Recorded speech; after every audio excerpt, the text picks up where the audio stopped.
Now let's go ahead and open our Colab environment and analyze this a little bit more.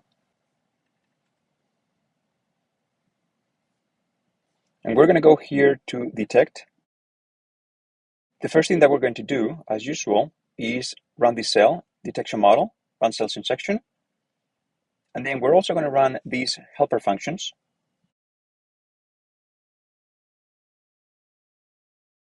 And then just to start, let's show our image. Now, if we scroll here, we can see all the different stages of the convnet. In particular, we're interested in the last one, stage 24, which takes as input, as we've already seen, the output from stage 17, 20, and 23. So we can run this and then show stage 24.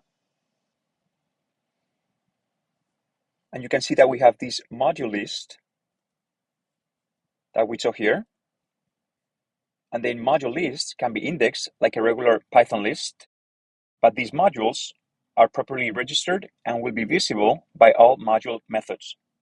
And as we saw in a previous video, this is different from sequential, where sequential connects modules in a cascading way, meaning that the output of one module will be the input to the next one. But on the other hand, module list, as its name indicates, is just a list of modules. So we have a list of 3 modules, and all of them are conv2ds. If you remember, conv2d takes as arguments the input channels, the output channels, the kernel size, the stride padding, etc. So for module 0, we have 256 input channels and 255 output channels. We have a 1x1 kernel, meaning that we have 1x1 convolutions, as we've seen before. And the stride is 1x1, meaning that the input size, the height and width, will remain the same. It will only change the channels. So here, we see that we have 80 by 80 by 256. When we convolve this by a 1x1 kernel with a stride of 1 and padding of 0, the output would be 80 by 80 by 255. That would be the output.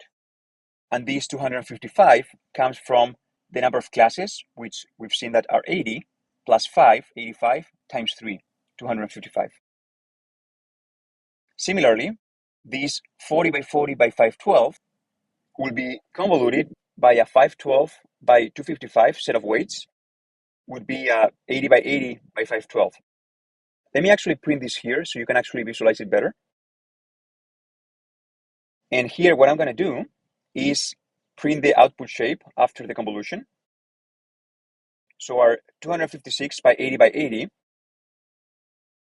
now here is shown as 80 by 80 by 256, but we know this is the batch, the channels, the height, and the width.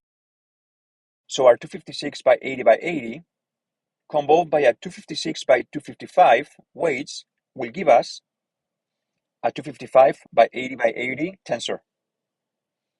And similarly, our 512 by 40 by 40 convolved by a 512 by 255 will give us this tensor. And this tensor, when inputted to this convolution, will give us this output.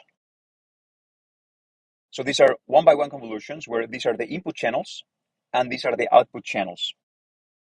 Now let's keep going here. So Z is going to be just an empty list. And now here, given that the number of detection layers,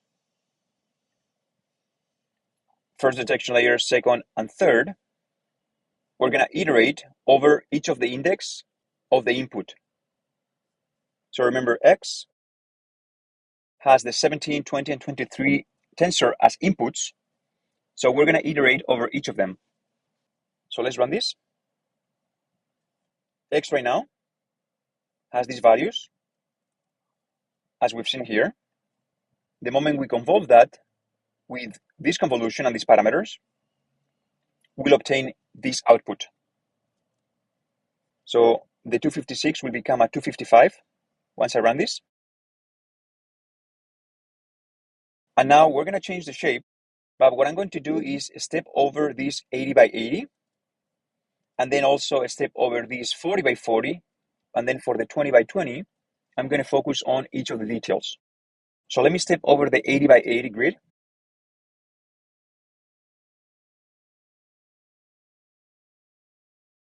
And now X is our 40 by 40. And we just step into the convolution. So that's why this is the output, which corresponds to this. And in a similar way, I'm going to step over, and then we'll focus on the 20 by 20 in much more detail. And now I is 2. So we're going to focus on X index 2, meaning this one right here. So our 1 by 1024 by 20 by 20, when we perform the convolution with these parameters, we'll obtain this shape. So this shape, when I run this, now is 1 by 255 by 20 by 20. Now we're going to unwrap this, and the shape, basically these values, we're going to save them into these variables. So batch, we're not going to store this channel number. This is what the underscore means. NY for 20 for the height, and NX 20 as well for the width. Okay, so let's run that. What we're going to do is here call the thatView method that returns a new tensor with the same data as self, but of different shape. So you can see that this 1 by 255 by 20 by 20, we are changing the shape to 1 by 3 by 85 by 20 by 20. And then we're permuting or changing the order with permute, which returns a view of the original tensor input with the dimensions permuted. So you can see that the new tensor will be a 1 by 3, but you see index 2, 0, 1, 2, is all the way at the end. And index 2 has a value of 85. So our new tensor will be a 1 by 3 by 20 by 20 by 85. And then to this, we'll call the contiguous method that returns a contiguous in-memory tensor containing the same data as the tensor. And then Albandi here clarifies that neither view nor permute allocates memory. And therefore, you have to call the contiguous method to allocate memory contiguously. So as an example from here, you can see here that an array is contiguous if the items are laid out next to each other, just like this. And it is not contiguous if the memory looks something like this, where there is space in between. So in order to make it contiguous, that's the method that we just called. So the moment I run this, X, which right now has this shape, will become a 1 by 3 by 20 by 20 by 85, as you can see here. And given that we're doing inference and this is false, we'll step into this. So if not false, then that's true. Dynamic is false.